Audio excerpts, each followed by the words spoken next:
1984. Escrito por George Orwell. El gran hermano te está observando. El gran hermano te está observando. El gran hermano te está observando. ¿Te has sentido alguna vez vigilado? ¿Has tenido la sensación de que cada clic, cada palabra y cada pensamiento pueden ser observados por alguien más? Hoy en día, vivimos rodeados de cámaras de seguridad, algoritmos que analizan nuestros datos y gobiernos que controlan la información que consumimos. Todo esto suena inquietante, pero ¿y si te dijera que hay un libro que parece haber predicho nuestra realidad hace más de 70 años? Bienvenidos a 1984. Una historia distópica que más que ficción, parece una advertencia hecha a tiempo, y que hoy se siente más actual que nunca. Hoy, en Contando Letras, exploraremos esta historia y las lecciones que aún resuenan en nuestra realidad. Aunque fue escrita hace más de 70 años, sigue siendo tan relevante como entonces. Más allá de sus páginas, 1984 nos invita a cuestionar lo que damos por sentado y a observar el mundo con una nueva perspectiva.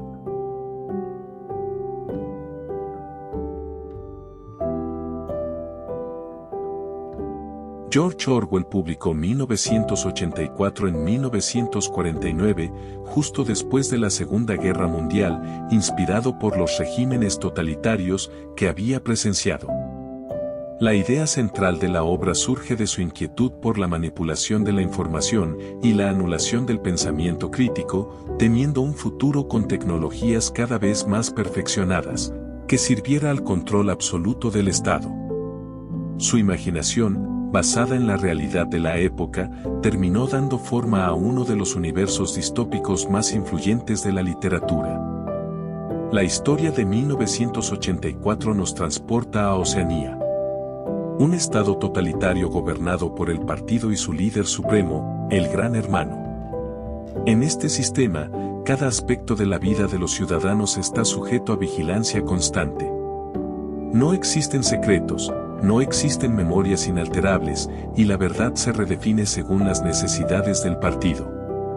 En Oceanía, hay 4 ministerios encargados de todo. El Ministerio de la Verdad, que controla la propaganda y la información. El Ministerio de la Paz, que gestiona la guerra perpetua contra otras potencias. El Ministerio del Amor, que administra la disciplina y la tortura. El Ministerio de la Abundancia, que se encarga de la economía y de fingir prosperidad. La ironía del nombre de estos ministerios ilustra perfectamente la doble moral del régimen. Lo que a simple vista parece un nombre positivo, oculta su función real de opresión. El protagonista, Winston Smith, trabaja en el Ministerio de la Verdad, donde se dedica a reescribir documentos históricos para alinearlos con la versión oficial del partido. Si el partido decide que nunca existió una persona, Winston debe borrar su nombre de los archivos, y por ende, de la historia. Si el partido establece que siempre han estado en guerra con cierto enemigo, Winston debe eliminar cualquier rastro que indique lo contrario. En lo profundo de su ser, Winston siente que algo anda mal. Percibe las contradicciones de un mundo donde el presente y el pasado se manipulan constantemente. Sin embargo, el miedo lo frena. El Gran Hermano lo vigila todo. La policía del pensamiento persigue incluso la más mínima duda sobre la autoridad. Pese a ello, Winston se arriesga, compra un sencillo cuaderno en blanco y comienza a escribir sus pensamientos. Ese gesto, aparentemente inocente, constituye un crimen gravísimo. El crimen de pensamiento. Uno de los conceptos más impactantes de 1984 es el de la neolengua. Una lengua artificial que el partido va imponiendo gradualmente. Su objetivo es reducir tanto las palabras como su complejidad, de modo que sea imposible pensar ideas subversivas. Sin términos para expresar rebeldía o libertad, la disidencia se extingue incluso antes de nacer. Este planteamiento nos invita a preguntarnos: ¿Qué tan libres somos para pensar? Si nuestro vocabulario y la información a la que accedemos están controlados, ¿no condiciona eso nuestras creencias y decisiones? En la era actual, vivimos rodeados de noticias instantáneas, de redes sociales y de algoritmos que nos muestran solo lo que podría interesarnos.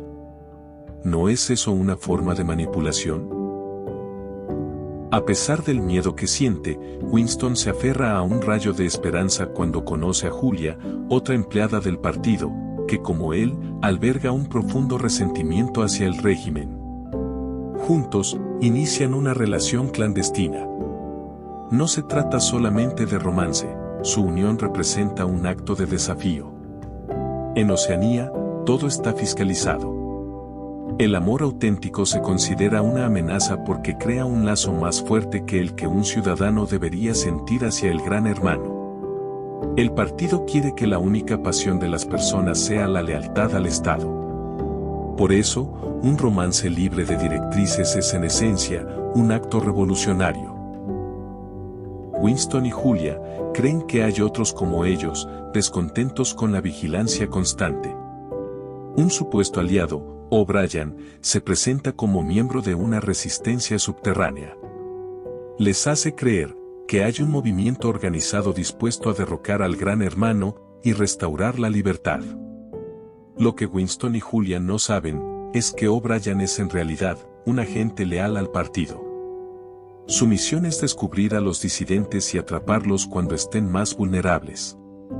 La traición se consuma y ambos son detenidos por la policía del pensamiento. Este giro es devastador, porque demuestra la total indefensión del individuo ante el aparato estatal. Después del arresto, Winston es llevado al Ministerio del Amor. Un lugar irónicamente llamado así. Allí, los prisioneros son reeducados mediante métodos brutales. La tortura física y psicológica se combina con un adoctrinamiento que pretende anular la voluntad. El punto culminante de la humillación de Winston ocurre en la habitación 101, donde cada reo enfrenta su peor miedo. Para él, son las ratas. Cuando O'Brien le presenta la posibilidad de dejar que esos roedores hambrientos lo ataquen, Winston pierde completamente el control. Suplica que se lo hagan a Julia en su lugar. Ese momento es el quiebre final. Cuando traiciona lo que más ama, su espíritu queda doblegado. Una vez liberado, Winston no es el mismo. El hombre que anhelaba la verdad, la libertad y el amor, ahora está vacío. Ha sido reprogramado para amar al gran hermano por encima de todo. Con este desenlace, Orwell nos muestra que el objetivo final del totalitarismo no es solo castigar al individuo, sino moldearlo, apoderarse de su mente y de sus emociones hasta quebrar su identidad. La historia cierra con Winston en un café, bebiendo ginebra barata y mirando la pantalla donde se celebra una supuesta victoria militar de Oceanía. Por primera vez, siente un amor genuino y profundo por el gran hermano. Así, la historia termina de la forma más escalofriante posible, no con una revolución, sino con la rendición total de la voluntad humana. Es imposible leer 1984 y no preguntarnos en qué medida su ficción se ha filtrado en nuestra realidad. Hoy, los avances tecnológicos permiten una vigilancia impensable en la época de Orwell. Nuestros dispositivos móviles, redes sociales y búsquedas online pueden rastrearse. Las grandes corporaciones y gobiernos tienen acceso a datos minuciosos sobre nuestra vida. Además, la manipulación de la información no es un fenómeno lejano. Los llamados fake news o la revisión continua de la historia según intereses políticos nos recuerdan el lema orwelliano. Quien controla el pasado, controla el futuro. Quien controla el presente, controla el pasado. Las estadísticas se reinterpretan, los hechos se acomodan y no siempre es sencillo distinguir la verdad de la mentira. Ante este panorama, la gran enseñanza que 1984 nos deja, es la urgencia de pensar críticamente. A diferencia de los ciudadanos de Oceanía, nosotros todavía tenemos margen para debatir, cuestionar y contrastar distintas fuentes de información. Pero, ¿estamos dispuestos a hacerlo?